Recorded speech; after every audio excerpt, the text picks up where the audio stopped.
네, 임시국회 종료를 하루 앞두고 오늘 정치권은 추경과 정보조직법 처리를 위해 총력전을 벌였습니다. 두 분과 얘기 나눠보도록 하겠습니다. 이종훈 정치평론가, 이현정 문화일보 논설위원 자리해 주셨습니다. 안녕하십니까? 네, 안녕하세요. 네, 조금 전에 나왔던 뉴스부터 좀 다뤄봐야 될 것 같은데요. 청와대 이번엔 정무수석실, 지난번 이제 민정비서관실에서 네. 자료가 쏟아져 나왔는데 이번엔 이제 정무수석실 캐비닛에서 박근혜 정부 당시에 작성된 문건이 1,361건이 발견됐다는 거 아니겠습니까? 네. 어떻게 된 겁니까? 그러게요. 그러니까 청와대가 지난번에 이제 300여 건, 그러니까 민정수석실 산하 민정비서관실에서 이제 나오고 난 이후에 그러니까 추가로 이제 전수조사를 좀 하겠다라고 좀 이야기를 하지 않았습니까? 그래서 혹시나 지난 정부 때 만들어놓은 문건 중에서 발견이 안 된 문건들이 이제 있을 수도 있으니까 그 조사를 하겠다라고 했고. 오늘 이제 그 첫 이제 그 조사 결과가 나온 건데요. 그러니까 추가적으로 또 더 나올지는 모르겠습니다만 일단 오늘은 그 행정요원의 그 이제 책상 밑에 보통 두는 그 작은 캐비넷 있지 않습니까? 거기서 나온 문건들이라고 합니다. 그래서 내용까지 아직 뭐 자세히 전해지고 있지는 않은데 주로 이제 회의 자료 관련한 것들이 좀 많은 것 같고요. 지난번에 그 나온 민정비서관실에서 나온 것만큼 그 사안 자체가 굉장히 좀 휘발성이 강한 또 굉장히 중요한 현재 진행되고 있는 재판 관련해서 좀 민감한 그런 내용이 포함되어 있는 것 같지는 않습니다. 그런데 일단은 문건이 다량 발견됐다라고 하는 점을 이제 일단 주목해 봐야 될 것 같고요. 추가로 이제 전수조사가 다 이루어지고 나면 얼마나 더 많은 문건들이 나올지 또 그 문건 가운데서 그 중요도가 높은 문건들이 얼마나 나올지 조금 더 지켜봐야 되는 그런 상황인 것 같습니다. 휘발성이 강한지 안 강한 거 좀 봐야 되는 거 아닙니까, 내용은? 그런데 이제 그러니까 지난번에 이제 공개한 내용 같은 경우에는 그러니까 그 삼성의 경영권 승계 관련한 내용도 좀 언급이 좀 된 부분이 있었고요. 또 김영한 전 그 민정수석의 그 메모 내용도 나오지 않았습니까? 그 내용 보면 이제 뭐 블랙리스트 관련한 것도 있고 해서 이제 제가 그렇게 말씀을 드린 겁니다. 그때에 비해서는 이제 뭐 조금은 좀 어떨지 모르겠다 이런 말씀으로 봐야 될 것 같고요. 여야가 오늘도 그 지난번 발견된 이제 300여 건의 문건에 대해서 이것이 이제 위법이냐 아니냐 이제 이런 논란을 계속 빚고 있는 것 같아요. 왜 그렇게 되는 겁니까? 일단 이제 이 문건 자체가 이제 국가 기록물, 예를 들어 대통령실에 생산된 만약 문건이라면 이제 국가 기록물로 지정을 했어야죠. 그러면 사실은 이제 국가 지정 기록물이라든지 비밀 기록물이 돼서 사실 30년 동안 볼 수는 없습니다. 뭐 예를 들어서 특별한 조치가 없는 한. 근데 지금 이제 오늘 발견된 것은 주로 보니까 2015년 3월 2일에서 2016년 11월 1일까지 그러니까 수석 비서관 회의의 회의록이 발견이 됐어요. 그러니까 거기 보면 이제 주로 이병기 전 비서실장과 이원종 전 실장 시절에 이제 그때 이제 문건인데, 예를 들어 비서실장 주재하에서 수석 비서관 회의 때 회의록이라면 이거는 좀 기록물이 되겠죠. 근데 문제는 이제 내용입니다, 사실은. 그러니까 이 내용에서 예를 들어서 세월호 문제나 그다음에 이제 위안부 협상이라든지 등등 여러 가지 지시 사항 중에서 혹여 이제 불법적인 지시 사항이 있는지 여부가 제일 쟁점이 될 것 같아요. 이제 그런 것들이 발견된다면 이제 상당히 좀 문제가 될 수가 있고, 지난번 같은 경우는 사실은 이제 뭐 비밀 분류나 이게 안 됐기 때문에 공개를 어떤 면에서 사본을 바로 특검으로 넘겼지 않습니까? 근데 이번 같은 경우는 사실은 어떤 면에서 보면 이제 회의록이라든지 이런 게 어느 정도 좀 됐기 때문에 일단 내용 자체는 이제 청와대가 구체적으로 밝히진 않았습니다. 근데 이제 여러 가지 논란이 있습니다. 사실 이게 국가 기록물 같은 경우에 대해서 생산된 것 같은 경우는 사실 이제 공개를 할 수 없는데, 문제는 이제 청와대 입장에서 볼 때는 이게 비밀 분류가 안 됐기 때문에 이제 공개가 가능하다는 입장이고, 그래서 일단 사본 공개를 했다는 입장인데, 아무래도 야당 입장에서 본다면 일단 이것도 뭐 전례에 비춰본다면 바로 국가 기록물로 가야 되는 것인데 이걸 공개하기 때문에 상당히 정치적 목적이 있는 것이 아닌가, 이런 좀 그 의혹의 시선을 보내고 있는 상황입니다. 그걸 뭐 공개한 것이 이제 정치적 목적이 있다면 그러면 왜 그 비어 있는 사무실에 그 많은 자료들을 이렇게 그대로 놓고 나갔는지 이런 부분들이 궁금하거든요. 그러니까 그게 이제 의도적으로 남겨놓은 것이냐 아니면 실수로 이제 남겨진 것이냐, 이게 이제 그 쟁점이기도 하고요. 그 다음에 이제 어찌됐건 그런 문건들이 이렇게 존재하는 것을 새로 청와대에 들어간 새 정부의 비서진 또는 뭐 하다못해 총무비서관 쪽에서라도 나서서 이걸 전수 확인을 좀 안 한 부분에 대해서는 약간 좀 논란의 여지가 좀 있을 수 있는 거죠. 자, 그러다 보니까 이제 이게 뭐 시점, 그러니까 발표 시점 또 그걸 발견했다라고 지금 청와대가 공개한 시점까지도 지금 좀 의문을 좀 의구심을 지금 제기하고 있는 야권에서 그런 상황 아니겠습니까? 그러니까 그것조차도 좀 믿기가 좀 어렵다. 뭐 이런 얘기까지 지금 나오고 있는 그런 상황인데, 그러니까 조금 절차적으로 매끄럽지 못했던 건 분명한 것 같아요. 그러니까 이게 어찌됐건 전임 정부 청와대에서 만든 문건이라면 일단은 대통령 기록관으로 다 보내고 거기서 이제 뭐 추가적인 판단을 좀 내리되, 그러니까 비밀 문건이 아니라면 일단 공개는 가능한 거 아니겠습니까? 그러면 이제 절차에 따라서 뭐 검찰이라든가 또 제3의 뭐 어떤 그런 기관에서 보길 원하면 그때 봐도 된다는 거죠. 그때 어차피 공개될 내용인데 굳이 청와대가 나서서 미리 이렇게 공개할 필요가 있었느냐 하는 것. 그거는 역시 이제 약간 지금 현재 진행되고 있는 박근혜 전 대통령의 재판, 또 이제 뭐 이재용 부회장의 재판 그 관련해서 이게 좀 사안이 굉장히 좀 이렇게 중요하다라고 판단 내려서 미리 공개한 거 아니냐라고 하는 그런 그 야권의 그 어떤 비판적인 지적을 받을 수밖에 없는 그런 부분이 분명히 있습니다. 앞으로도 좀 뭐 논란이 좀 될 것 같은데요. 김정필 전 국무총리도 문건 공개 관련해서 좀 안타까운 반응을 보였다면서요? 일단 뭐 김정필 전 총리께서 이제 원래 9순이 넘으셨는데 지금 이제 건강이 좀 안 좋으신 것 같아요. 최근에 뭐 식사를 잘 못하셔서 일단 이 지금 현재 서울 아산병원에 입원해 계시는데 아마 뭐 큰 이상은 없고 일단 곧 퇴원을 하신다고 합니다. 근데 이제 아무래도 구순의 노 정계께서 이제 이 지금 현재 벌어지고 있는 상황에 대해서 굉장히 개탄을 하셨다고 합니다. 참 사실 그 탄핵 국면이 있었기 때문에 뭔가 우왕좌왕하긴 했겠지만 어쨌든 간에 지금 전임 청와대 어떤 비서진들이 이런 문건을 버젓이 이제 놔두고 있었다는 거. 왜냐하면 사실은 청와대 임무가 끝나면 사실은 이제 국가기록원에 분류가 돼서 다 넘겨야 되는 상황이거든요. 근데 이 중요한 문건들이 여전히 캐비넷에 있었다는 것 자체는 사실 청와대가 완전히 기강이 해이해졌다 이런 것을 반증하는 결과 아니겠습니까? 지금 오늘 지금 정무수석실도 발견된다라면 또 다른 데서도 발견되지 않으라는 법이 없는 상황이거든요. 그렇다면 탄핵 이후에 청와대 비서진들은 거의 뭐 손 놓고 있은 것이 아닌가. 또 이런 것들이 실제로 국가의 어떤 제일 중심 기관인 청와대가 이렇게 좀 해이해져 있었다는 것 자체는 이 국가 기강 차원에서 문제다. 아마 그런 개탄을 좀 하신 것 같고 최근에 아마 또 여러 가지 남북 상황. 또 이제 그 박정희 전 대통령의 이제 우표가 사실은 이제 그 100주년 우표가 사실은 이제 좀 불발됐지 않습니까? 다시 그런 부분에 대한 좀 마음이 상심이 좀 크신 것 같습니다. 자, 내일 국회 본회의를 앞두고 있지 않습니까? 이제 뭐 마지막 그 본회의가 되는데 추경안하고 정부조직법 처리가 좀 될 것 같습니까? 뭐 일단은 뭐 긍정적으로 좀 상황은 돌아가고 있는 거 아닌가 이렇게 생각을 합니다. 그러니까 뭐 한동안 이제 그 국민의당이 추경안 심의 지금 뭐 들어오지 않겠다라고 그래서 지금 상당히 좀 이렇게 경색 국면으로 갔던 거 아닙니까? 추미애 대표의 이제 이른바 머리 자르기 발언 그것이 이제 논란이었는데 그게 일단 뭐 청와대가 나서서 일단 봉합을 시킨 상황이기 때문에 전반적으로 분위기는 좋다 이렇게 생각을 하고요. 그리고 이제 바른정당이나 국민의당이 지금 뭐 특히 공무원 추가 채용하는 문제와 관련해서 이제 문제 제기는 하고 있으나 그런데 그 반대의 강도가 그렇게 높은 것 같지는 않습니다. 그래서 오히려 그것보다는 본인들이 지금 얘기하고 있는 뭐 AI 관련한 예산이라든가 또 뭐 이 요즘에 이제 가문 관련한 예산 그런 거 이제 추가해주길 원한다라고 하는 이거 대안 제시를 한 상태 아닙니까? 그래서 대안을 이제 반영해주는 선에서 그러니까 좀 조율이 될 것 같고 자유한국당이 지금 뭐 약간 절차적인 문제를 제기를 하긴 했는데. 사실은 자유한국당이 빠지더라도 이 추경안 처리는 가능한 상황까지 지금 와버렸거든요. 그래서 자유한국당도 이걸 뭐 끝까지 반대하기는 좀 명분도 없고 실제로 그 의석 대결 면에서도 그러니까 지금 뭐 현실성이 없는 그런 상황이 아닌가 이렇게 생각합니다. 부분적으로 흔질하고 원한대로 처리될 것 같다. 그렇게 생각합니다. 봐도 되는 겁니까? 일단 지금 예산 같은 경우는 이제 문제는 18억이죠. 사실 이제 그 공무원들 15,000명 모집하는 예산이지 않습니까?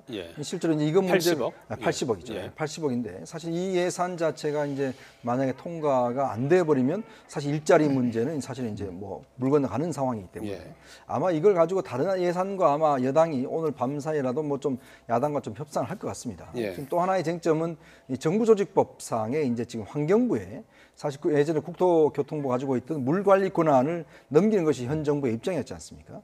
이제 그 부분에 야당이 좀 반대를 하고 있는 것 같아요. 근데 이제 전반적으로 보면 어차피 이제 정부 조직 같은 경우는 사실은 역대 정부를 보면 대충 현 정부의 어떤 것들을 좀 봐주는 그런 상황이기 때문에 이 부분도 아마 밤샘 협상을 통해서라도 뭐 통과될 가능성도 좀 높다라고 보여집니다. 내일 추경안 처리하고 모레 여야 대표가 청와대에서 이렇게 만나면 좋을 것 같은데요. 모레 회동에는 자유한국당 홍준표 대표가 청와대 오찬에 불참하겠다는 그런 계속 입장인데요. 바른정당 이해운 대표가 이와 관련한 발언을 한 게 있는데 잠깐 들어보시겠습니다. 유독 자한당의 홍준표 대표만 불참을 고집하고 있습니다. 지금 대한민국은 갈 길이 무척 바쁩니다. 미국은 자국 우선주의를 내세우면서 한미 FTA를 원점에서 다시 시작하자고 우리를 흔들고 있는데 6년 전에 내가 하는 일을 반대하지 않았냐? 라면 무슨 애들도 아니고 감정풀이나 하면서 토라져 있을 그런 한가한 때가 아닙니다.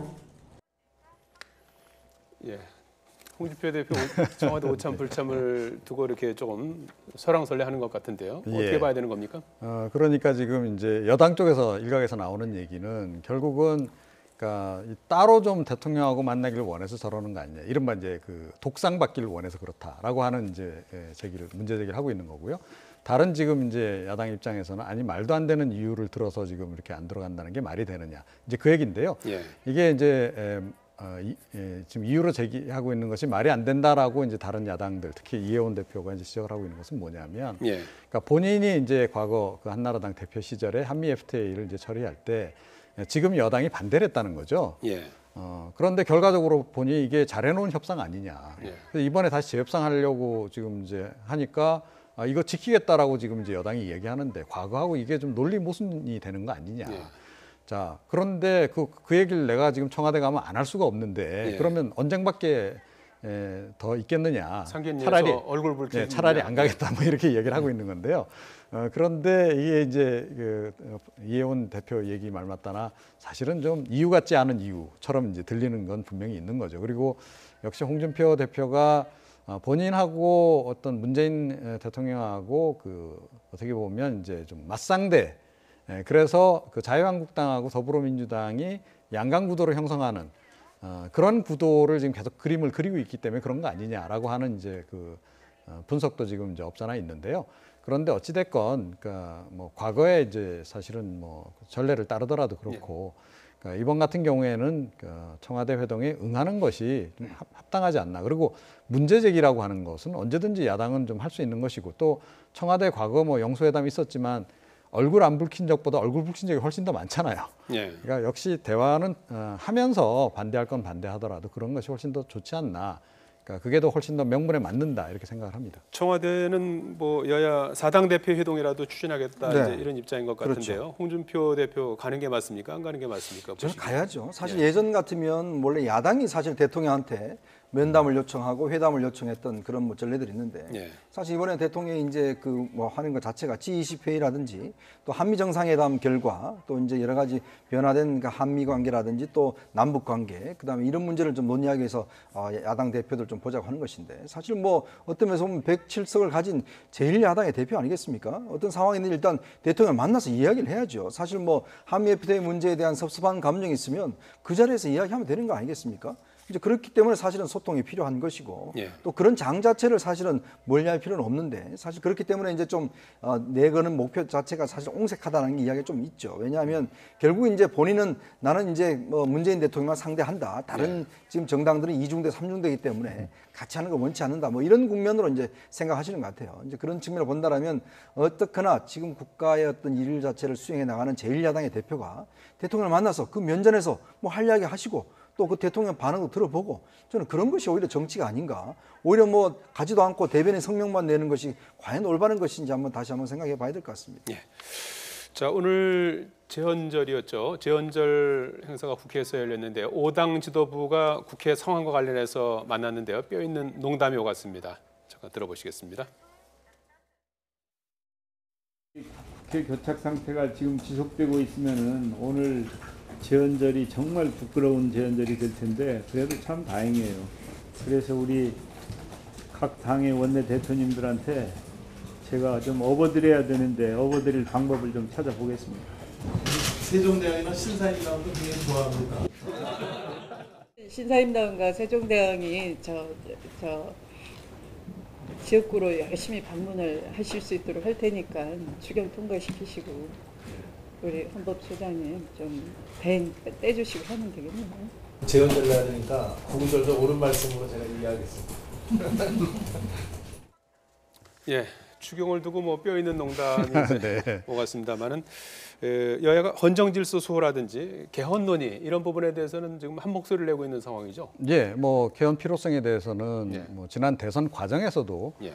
여야 모든 후보가 이제 사실은 약속을 한 거나 다름없지 않습니까? 그리고 문재인 대통령이 지난번에 이제 대통령 되시고 나서 첫 그 여야 5당 원내대표 회동할 때도 이미 약속을 하셨잖아요. 내년 지방선거 때 개헌 관련한 국민투표 실시를 이제 하겠다라고 약속을 했고, 그래서 그 어느 때보다도 이번 그 행사 같은 경우는 특히 좀 더 좀 남다른 그런 의미가 있지 않았을까 이렇게 생각하고 예. 정세균 의장 같은 경우에는 특히나 이 개헌론자 아니겠습니까? 개헌에 굉장히 애정을 많이 가지고 계신 분이고 그래서 아마 더욱더 그 부분을 좀 강조를 하신 것 같고요. 큰 이견이 없는 한은 지금 뭐 개헌 특위가 작동 중이기도 하고 예. 그래서 내년 개헌이 이제 뭐 순조롭게 진행이 될 것 같긴 한데 모르죠 뭐 향후에 또 어떤 또 예. 전국의 돌발 변수가 발생할지. 오늘 제헌절을 맞아서 네. 국가원로 개헌 대토론회가 있었는데요. 제왕적 대통령제를 분권화해야 한다는 목소리가 나왔습니다. 내년 지방선거에 지금 개헌을 목표로 지금 그렇죠. 추진하고 있는 거죠? 네, 일단 뭐 그 내년 지방선거 때 국민투표를 이제 하겠다는 목표로 6월 13일 그렇죠. 하겠다는 목표를 하고 있는데 사실 참 오늘의 저 모습을 보면 좀 저는 좀 부정적입니다. 오늘 사실 보면 여당 대표가 제1야당 대표가 같은 바로 옆자리에 있으면서 39분 동안 아는 채도 하지 않았어요. 그래서 겨우 39분 후에 이제 악수를 나누는 그런 모습이라든지 서로 여야 대표가 서로 얼굴도 뭐 마주치지 않고 스쳐 지나가는 모습이라든지 사실 그 개헌이라는 작업이 엄청 중요한 작업이 아니겠습니까? 그리고 또 지금 현재로서는 보면 정부가 아직 구성조차 되어 있지 않은 그런 상황입니다. 그렇게 정부 자체도 늦고 이 사사건건 사실 지금 뭐 여야 간의 사당 체제가 가지는 한계점들을 노출하고 있는 상황이거든요. 그렇기 때문에 사실은 이 사당 체제 하에서 과연 정책 타협이 없다라면 과연 개헌 작업이 제대로 될 수 있을지 상당히 좀 부정적인 좀 생각이 좀 듭니다. 오늘 모습을 보면서 특히 제헌절 날 저렇게 물론 뭐 다들 말로는 개헌을 찬성한다고 하지만 구체적인 세부 안에 들어가 보면 생각 자체가 굉장히 큰 차이가 있거든요. 지금 뭐 법안 하나 통과 못 시키는 그런 상황에서 과연 개헌 논의가 제대로 될지 상당히 좀 부정적인 생각이 좀 많이 듭니다. 자, 오늘 문재인 대통령이 방산 비리는 안보에 구멍을 뚫는 이적행위라고 강도 높게 비판했는데요. 발언 내용 잠깐 들어보시겠습니다. 방산 비리는 단순한 비리를 넘어 안보에 구멍을 뚫는 이적행위에 해당한다고 생각합니다. 방산 비리 척결은 보수와 진보의 문제가 아닌 애국과 비애국의 문제로 더 이상 미룰 수 없는 적폐청산 과제입니다. 참여정부에서 설치 운영한 대통령 주재 반부패 관계기관 협의회를 복원하여 국가 차원의 반부패 정책을 추진해 나가고자 합니다. 관계기관 간의 유기적 협조를 통해서 부정부패 없는 대한민국을 만들 수 있도록 준비해 주시기 바랍니다. 민정수석실 주관으로 방산비리 건절 관계기관 협의회를 운영해서 방산비리 건절을 위한 제도 개선 대책을 마련하고 필요할 경우에는 그 방안을 아까 말씀드린 반부패 관계기관 협의회의 안건으로 그렇게 올려주시기 바랍니다. 들으신 대로 문 대통령이 부패 근절을 위해서 참여정부 때 운영했던 반부패 관계기관 협의회를 복원하겠다 이런 입장을 밝히지 않았습니까? 이게 어떻게 운영이 되는 겁니까?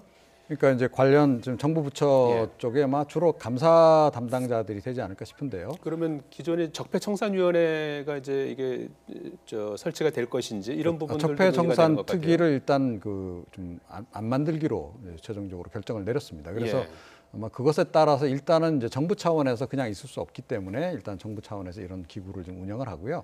결국은 많은 부분은 이제 앞으로 만들어질 공수처에서 결국은 담당을 하게 되지 않겠습니까?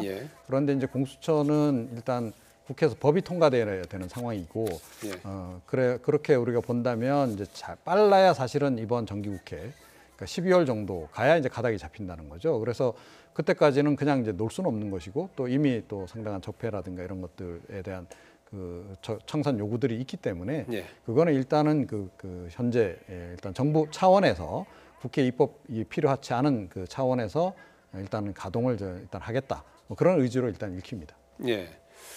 어떻게 보십니까? 반부패 협의회. 이게 이제 노무현 대통령 때 그때 이제 운영이 됐던 것인데요. 당시에 뭐 그 법무부 장관, 검찰총장, 그다음에 이제 국세청장 등 경찰청에서 상당히 어떤 사정 기관들이 범죄 모여서 사실 대통령이 그때 위원장을 했었습니다. 그래서 굉장히 이제 중요한 기구로 운영이 됐었는데 사실 이번에 수리온 헬기를 우리가 보면 1조 2천억이 들어간 뭐 국산 명품 헬기다라고 이제 알려져 왔는데 이게 보니까 결함투성이었던 것으로 알려지고 있지 않습니까? 더구나 결함을 알면서까지도 전력화를 했던 이제 정황들이 지금 드러나고 있는 상황이기 때문에 이 국방비리라는 것이 지금 뭐 사실 뿌리가 굉장히 깊다라고 지금 이제 보여지거든요. 아마 거기서 아마 문재인 대통령이 좀 칼을 빼든 것 같습니다. 일단 이 지금 방산비리뿐만 아니라 여러 가지 어떤 비리들을 좀 더 종합적으로 지금 해결하기 위한 이제 그런 하나의 대안적 기구로서 이제 제도적은 마련한 것인데요. 아무래도 지금 이번에 그 보면서 국민들이 상당히 많이 붕괴를 하셨을 거예요. 이런 어떤 정말 전투를 해야 되는 무기들까지도 이렇게 지금 문제가 생긴다는 것은 이거는 사실 뭐 오늘도 뭐 이적 행위다라고 대통령도 이야기를 했지만 상당히 저는 중앙에 다뤄져야 될 문제라고 보거든요. 그러면서 본다면 일단 이 반부패 기구가 일단 운영이 돼야 될 텐데 아무래도 이게 이제 옥상옥 기구가 될 가능성도 좀 솔직히 있습니다. 지금 검찰이 기구가 있고 또 이제 나름대로 각 부처에서 지금 적폐청산위원회 뭐 이런 게 가동되고 있는 상황에서 또다시 이제 이런 위원회가 생긴다는 것이 조금 옥상옥에 이런 그런 성격도 있는데 운영 자체를 좀 잘 해야 될 것 같습니다. 전체적인 컨트롤 타워 역할을 할 수 있겠군요. 끝으로 좀 짧게 좀 여쭤봐야 될 것 같은데 오늘 외 청장 8곳 인사 발표하지 않았습니까? 그래서 이제 뭐 지금 뭐 노동부 장관하고 이제 그 경찰청장 뭐 등 후속 인사가 과연 어떻게 될지 그리고 친박기관장 뭐 물갈이설도 뭐 좀 나오는 것 같고 그래서 공직사회가 좀 술렁이는 것 같아요. 앞으로 어떻게 전망하십니까? 그건 사실은 이제 불가피한 과정이죠. 불가피한 과정이고 그리고 조금 전에도 이제 적폐청산 얘기를 했습니다만 지난 정부에서 특히 이제 보수 정권 시절에 적폐가 많이 좀 누적이 됐고 실제로 지금 객관적으로 지금 우리나라의 부패 지수도 지금 많이 좀 올라간 그런 그 상황이란 말이죠. 그러니까 더 악화가 된 겁니다. 이제 그거를 이제 개선하기 위해서는 이제 가장 중요한 게 인적 쇄신이죠. 그러니까 특히 그 각 기관에 있는 상층부, 그러니까 각 기관에 이제 의사결정에 지금 관계하는 분들 가운데서 뭐 정치적으로 임명된 분들도 있고 한 거 아닙니까? 과거에 지금 박근혜 정부 시절에도 낙하산 논란도 있고 이제 그랬었는데 그런 분들에 대한 이제 정리는 좀 불가피한 거죠. 그런데 이게 사실은 좀 굉장히 민감한 문제이기도 하고 기술적으로 좀 잘 해야 됩니다. 그러니까 이게 공식적으로 법적으로 그 임기가 보장된 자리에 있는 분들을 무리하게 이렇게 밀어내려고 그러면 이건 굉장히 논란의 여지가 많거든요. 잡음도 많고 그래서 그런 부분들을 기술적으로 잘 해나간다면 연착륙이 가능할 것이다. 저는 그렇게 생각을 합니다. 기술적인 방법이 있습니까? 있죠. 세련되게 할 수 있는 방법이 있지 않겠습니까? 무리하지 않게 이제 해야 될 것 같은데요. 앞으로 그 인사 전망은 어떻게 보십니까? 일단 뭐 경찰청장 이철성 경찰청장은 뭐 유임 이야기가 많이 흘러나오고 있죠. 이제 앞으로 이제 문제는 이제 아마 공기업일 겁니다. 공기업들은 사실 임기가 남은 이제 뭐 예를 들어서 전임 정부에 있었던 분들을 이제 물갈이하는데 사실 여기서 상당히 잡음이 많이 나올 겁니다. 특히 또 여기서 또 지금 사실 들어가려고 하는 분들이 꽤 많거든요. 사실 이런 부분을 좀 인사 관리를 좀 잘 해야지만이 좀 불협화음이 없지 않나 싶습니다. 알겠습니다. 이종훈 정치평론가, 이현정 문화일보 논설위원이었습니다. 두 분 고맙습니다.